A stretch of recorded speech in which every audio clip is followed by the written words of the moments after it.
그 GPT-3가 처음 나왔을 때 이제 일루더 AI라고 하는 이제 오픈 소스 프로젝트 이제 하는 그룹에서 이제 폴리글랏이라고 하는 한국어 초거대 모델 이제 오픈 소스 버전을 만든 적이 있습니다. 이제 그 당시에 이제 GPU 펀딩을 받으러 이제 이곳저곳 좀 모색을 많이 했었는데 사실 한국에서 지원을 해주는 곳은 거의 찾지 못했고 미국에서 펀딩을 해주는 곳을 찾아서 이제 그곳의 소속으로 이제 해서 논문까지 이제 제출까지 했었는데 이제 그 프로젝트를 진행하는 와중에 연구소에 있는 다른 분들한테 이런 오픈소스 생태계나 이런 철학에 대해서 이야기를 주고받을 때 조금 이제 한국에서와 마인드가 조금 다른 것을 느꼈었습니다. 그래서 실제로 나가서 이제 좀 한국과 많이 다른 부분이 발견이 되어서 그 나간 이유라고 한다면은 이거를 하나로 들 수 있을 것 같습니다.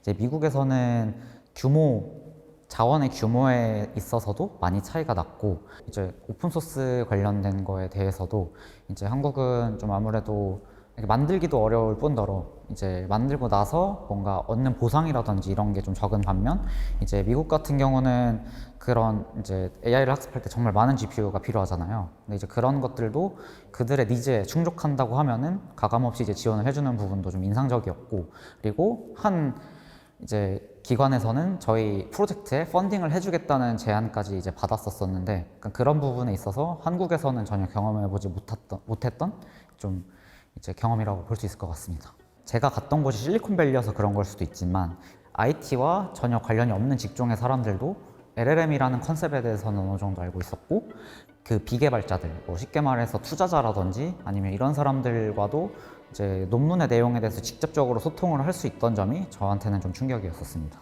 폴리글럿이라고 하는 한국어 이제 AI를 만들었을 때 들었던 GPU가 256대를 펀딩을 받았는데 그 당시 가격으로 환산하면은 거의 100억 왔다 갔다 하는 이제 그 정도 금액인데 한국에서는 그 GPU를 8대도 빌리기가 정말 어려웠거든요.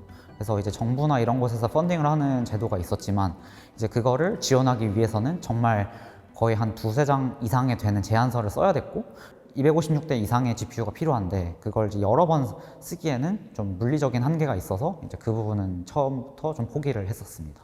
그리고 이제 정부에서 운영하는 것 같은 경우는 클라우드 시스템도 그렇게 좋은 편은 아니었기 때문에 이제 그렇게 정말 좋은 환경은 아니다라고 이야기 드릴 수 있을 것 같습니다.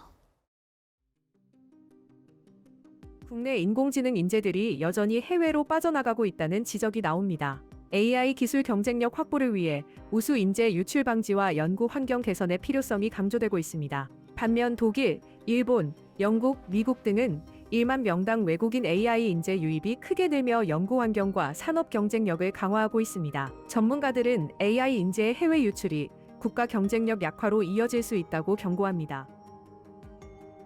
스위스 IMD, 스탠포드 대학의 HAI 이런 곳에서 전부 다 한국의 인재 유출이 굉장히 심하다라고 얘기하고 있어요.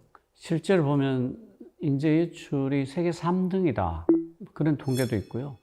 이스라엘은 미국으로 진출하는 거니까 그걸 인재 유출이라고 보기는 어렵습니다. 그러니까 사실상 한국이 뛰어난 인재가 유출되는 나라 순위로 보면 2등이다라고 해도 좋을 것 같아요. 이게 왜 인재가 이렇게 많이 유출되는가를 생각해 봐야 되는데 석사, 박사 이상의 고급 인재들이 제대로 된 교육을 받기 위해서 밖으로 빠져나가는 것도 있고 두 번째로는 한국이 과학자에 대한 대우가 예전하고 달라졌어요. 그러니까 후발 추격구로 열심히 쫓아갈 때는 굉장히 그 높은 대접을 해주고 해외에서 모셔오고 그랬는데 지금은 과학자에 대한 대우가 전 세계 선진국 중에서도 떨어지는 편일 겁니다. 그러니까 과학자들이 밖으로 더 좋은 대우를 해주는 곳으로 빠져나가는 게 되게 자연스럽죠. 연구 여건도 안 좋고 고등교육도 발달해 있지 않고 대우도 제대로 해주지 않으니까 인재를 빼앗기는 건 되게 자연스러운 흐름이다라고 생각합니다. 비효율을 제거한 자리에 경쟁과 협력에 기반한 도전적이고 혁신적인 R&D가 자라나도록 지원하겠습니다. 이번 예산안은 윤석열 정부의 사실상 첫 R&D 예산입니다.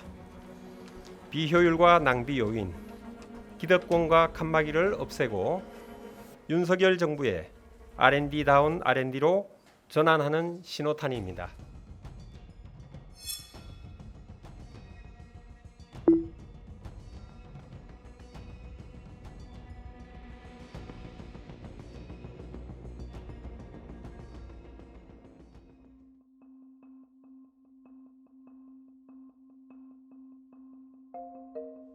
네, R&D 예산 현장에 미치는 영향이 현장은 정말 더 심각하게 느끼고 있거든요. 정부에서 지급하는 학생 인건비 양이 월에 한 64억 원 정도 삭감되는 그런 통계가 있었거든요. 근데 그런 것들을 보면 현장에서 거의 5% 10%가 의 인건비가 일괄적으로 삭감되는 수준의 피해가 있었고, 학생들이 가지고 있는 지금 경제적 처우가 상당히 불안하고, 정부가 이러한 형태의 정책을 펼쳤을 때 대학원생들은 아무 얘기도 못하고 그냥 자기 스스로 자기 인건비를 깎아야 되는 상황이 벌어지겠구나. 연구를 할 때 인건비도 물론 중요하지만 연구비 아니면 장비비 이런 것들이 상당히 중요하거든요. 특히 연구 시약 같은 것들은 예를 들어 크리스퍼 캐스나 이런 딱 들으면 그 실험할 때 사용해야 되는 그런 에이전트들이 있어요. 근데 그게 한 2ml, 3ml 되는데 70만 원, 80만 원 이러거든요. 그걸 구매를 못 하는 거예요. 그게 아니면 다른 방식으로 연구를 해야 되는데, 논문을 제출할 때도 좋고 팬시한 연구 방법들을 가지고 하는 것이 점수가 좋지, 되게 고루한 뭐 예전부터 했었던 연구를 했으면 그게 되게 새로워 보이지 않잖아요. 근데 그럼에도 불구하고 학생이 울며 겨자 먹기식으로 옛날 연구 방법을 사용해야 하는 경우도 있었고, 그리고 대학원생의 경우에는 보통 졸업을 할 때까지 기간이 어느 정도 정해져 있어요. 뭐 석사는 2년, 박사는 3년 뭐 이 정도 예상하고 있는 기간이 있는데, 연구비가 확 줄어들면서 연구를 못하는 상황이 생기면 학생이 나는 이때쯤 졸업을 해서 뭐 이때 결혼을 하고 이때 취직을 하겠다라는 계획이 그냥 한순간에 다 재조정되는 그런 상황이.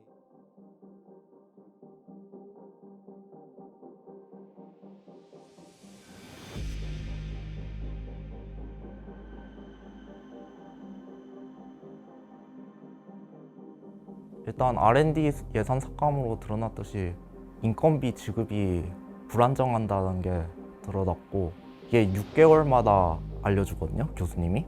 근데 그 다음 6개월은 제가 얼마 받을지를 알 수가 없어요. 그러니까 이 장기적인 생활 계획이 되지를 않는 게 문제고, 또 학문 후속 세대에 대한 지원이 외국에 비해서 적다는 게 문제라고 생각합니다. 그러면 평균적으로 좀 인건비는 어떻게 돼요? 석사 때는 70만 원을 지급받았고요. 그리고 박사 과정 때는 160만 원에서 200만 원 사이를 지급받았습니다. 이제 월세 내고 하고 밥 먹고 교과서도 사고 그러면 이제 좀 빠듯하죠. 특히 지역에서 올라온 동기들은 더 그런 문제를 느끼고 있고요.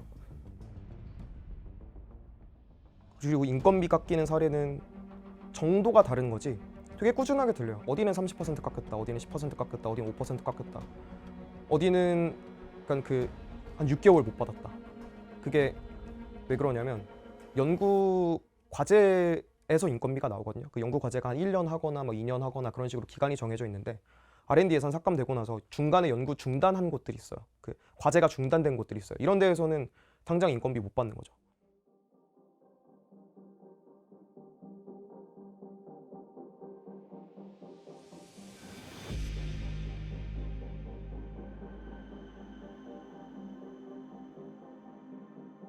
시약이라든가 아니면 이런 장비들, 이런 것들은 지속적으로 연구비가 필요한 거잖아요. 근데 생각해 보세요. 연구비가 갑자기 어느 날 없어졌다. 그러면 시약을 못 사고 장비를 운영을 못 하고, 궁극적으로는 연구원들한테 연구비 지원비를 줄 수가 없습니다.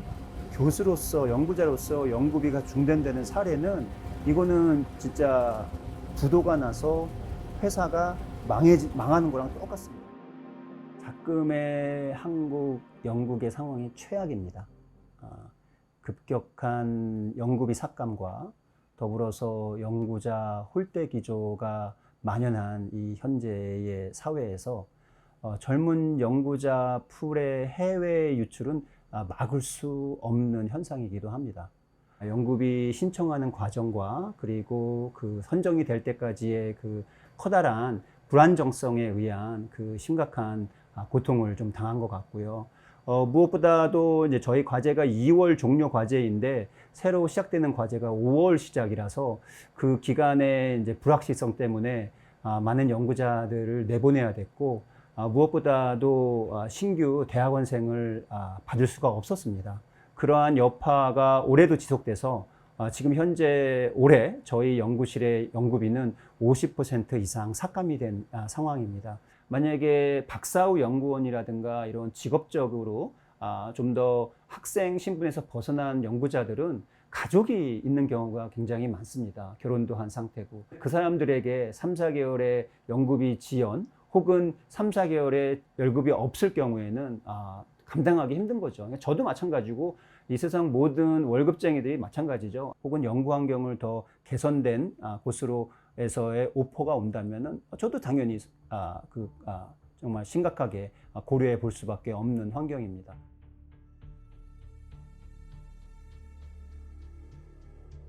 그 R&D 예산 삭감을 한 해에 있었던 이벤트라고 생각하면 굉장한 오해입니다. 사실은 그게 앞과 뒤 3, 4년을 끊어 먹었다라고 봐야 돼요. 석박사 혹은 박사 후 과정, 포닥이라고 하죠. 그런 분들은 다 생활을 하는 분들입니다. 생계비가 있어야 돼요. 그리고 연구를 보통 3년에서 5년 이상 길게 합니다. 그런데 중간에 끊겨버리잖아요. 그러면 2년 동안 연구했으니까 2년치 연구 결과가 남아있지 않느냐? 그렇지 않습니다. 지난 2년 했던 연구가 다 날아가는 거예요. 그리고 다시 시작해야 됩니다. 뛰어난 석박사들이 중국으로, 미국으로, 유럽으로 떠나갈 수밖에 없는 겁니다. 그리고 떠나가게 되면 못 돌아옵니다. 왜냐하면 거기서 시작을 3년짜리, 5년짜리, 7년짜리 연구를 시작한단 말이에요. 그러니까 못 돌아오는 거예요. 단 한 차례의 이벤트였다. 1년 고생했네가 아니라 앞으로 3년, 뒤로 3년이 날아가는 겁니다. 그러니까 엄청난 나쁜 짓을 한국 과학계 해버렸다.